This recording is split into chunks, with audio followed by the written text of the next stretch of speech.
আচ্ছা, তুমি ঘর থেকে মাঝে মাঝে কোথায় উধাও হয়ে যাও বলো তো আমাকে একটু। আর বলো না, একটা পার্সেল আসছিল তাই দৌড় দিয়ে নিচে গেছিলাম পার্সেলটা রিসিভ করার জন্য।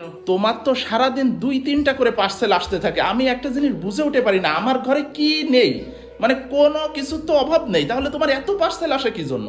শোনো, আমি ভাবতেছি আর একটা সংসার সাজাবো। নিজের সংসার তো সুন্দর ফিটফাট ভাবে সাজানো হয়ে গেছে, এখন আর একটা সংসার সাজানোর জন্য এই সুন্দর পর্দাটা অর্ডার দিছিলাম, বুঝছো? তুমি আর একটা সংসার সাজাবা তো তুমি আমাকে বলবা না?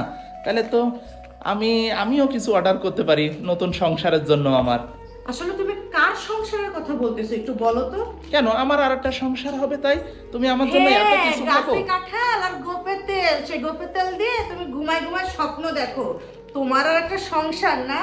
ডানা মেলা লম্বা হইছে ডানা, আমি হ্যাঁ, বুঝতেছি কাটার ব্যবস্থা করতে হবে। তা তুমি তো বললে যে সংসার আর একটা, তাহলে আমি তোমার সংসার করব, গড়ে দেবো আর একটা, আমি সেটা বলছি? আমি কি পাগল তাহলে? যে আমি হচ্ছে নিজের পায়ে নিজে কুড়াল মারবো? শোনো, সামনে ঈদ আসতেছে, সেদিন আমার ননদ ভিডিও কল দিছিল, দিয়ে বলতেছে আমার এই পদ্মগুলো তার অনেক পছন্দ হয়েছে। তো আমি আজকে আমার ননদের জন্য, আমার তো ব্লু কালার, আমার ননদের জন্য সেম পর্দা রেড কালার নিয়ে আসছি, দেখো কত সুন্দর। অনেক সুন্দর হয়েছে পর্দাগুলা। হ্যাঁ, শুধু ভাইয়ের বোর বাসায় এত সুন্দর সুন্দর পর্দা থাকবে, ননদের বাসায় থাকবে না, তা কি হয়? দেখো তো। তা তুমি এই পর্দাগুলো অর্ডার করছো, তা আমাকে বলতে না হয়, আমি কিনে দিতাম তোমাকে। আরে আমার জন্য তো না, এটাই তো সারপ্রাইজ, আমার নিজের জমানো টাকা দিয়ে আপার জন্য আমি কিনে আনছি। আর আপার এই পর্দাগুলো অনেক পছন্দ। আর আমি ব্যাগে ব্যাগে কি পর্দা ছাড়া মনে হচ্ছে আরো কিছু আছে? আরে আছে তো, আছে তো। আর কি অর্ডার করছো নাকি? আছে। এই দেখো কতগুলা পর্দা অর্ডার করছি আপার জন্য, দেখছো? তাই তো দেখতেছি, আরো কি ওর ভিতরে? অত কি বলো তো একটু আমাকে। এই যে সবই পর্দা, দেখছো? কারণ একটা রুম সাজাইতে যতগুলো পর্দা দরকার, ঠিক ততগুলা পর্দাই আমি হচ্ছে আপার জন্য নিয়ে আসছি। অনেক সুন্দর হয়েছে, ঠিক আছে। দেখছো? তা আমাদের জন্য 2-3টা অর্ডার করতে পারতে। আমাদের ঘর তো তুমি সাজাইছো, এই জন্য ভাবলাম আমার ননদের ঘর আমি সাজাবো, এই জন্য অর্ডার করছি। আপা যখন ভিডিও কলে বললো না যে তোর পর্দাগুলো অনেক সুন্দর লাগতেছে, আমার হচ্ছে ভীষণ আপার জন্য খারাপ লাগছিল, তখন থেকেই ভাবতেছি যে আপার জন্য অর্ডার করবো। এবার ফেসবুক ঘাঁটতে ঘাঁটতে হচ্ছে আইমান হোম টেক্সটাইলে গিয়ে দেখলাম এখানে সুন্দর সুন্দর পর্দা, সেখান থেকে রেড কালারটা আপার জন্য অর্ডার করলাম। কেমন হয়েছে বলো তো? অনেক সুন্দর হয়েছে, বলতেছি না অনেক সুন্দর হয়েছে। এরপরে যদি তুমি আমাদের জন্য কেনো, তাই এই কালারটা কিনো, আমার মনে হয় এই কালারটা অনেক ফুটবে ভালো। হ্যাঁ, এই কালারটা তো অনেক সুন্দর লাগবে।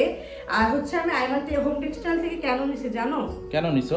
এদের প্রোডাক্টের মানে কোয়ালিটি এত ভালো যা কল্পনার বাইরে। এই যে আমার এই তুর্কি সোফা কভারটা দেখতেছো না? হ্যাঁ। আমার এই তুর্কি সোফা কভারটা 1 বছর আগে এখান থেকে নিয়েছিলাম। আচ্ছা। 1 বছরে এতবার ওয়াশ করা হয়েছে, এক ফোঁটা রং জ্বলে নাই, এবং কাপড়ের কোয়ালিটি যেমন ছিল প্রথম দিন থেকে এখন পর্যন্ত ঠিক তেমন আছে। আর এখানে তুমি যা চাইবা তাই পাবা, sofa cover, dining table cover, tea table cover, পর্দা, মানে ভ্যারাইটিস রকমের প্রোডাক্ট তুমি এই এক জায়গাতে গেলে আসলে সত্য কথা বলতে কি, মানে কোনো কিছু যদি কিনতে হয় আসলে বিশ্বস্ত জায়গা দেখে কিনতে হয়, হ্যাঁ, এই যাতে জন্য প্রোডাক্টটা আমি ভালো আমার পাওয়া যায়, ঠিক ননদকে আছে। এত দামি একটা জিনিস দিব, সেটা বিশ্বস্ত জায়গা থেকে দিব না, তা কি হয় বলো তো? তবে একটা কথা, সত্য কথা কি জানো, মানে তোমার আর তোমার ননদের সম্পর্ক দেখে মানে যে কোনো কারোরই চোখ জোড়ায় যাবে। শোনো, একজনকে ভালোবাসলে তখন ভালোবাসা পাওয়া যায়, ঠিক আছে? আর ননদের সাথে যদি সারাদিন কুটনামতি করতে থাকি, ননদ আমাকে ভালোবাসবে?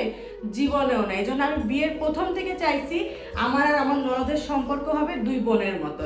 তোমাদের এই সম্পর্ক আজীবন এইভাবে বজায় থাকুক সেই দোয়া করি, ঠিক আছে।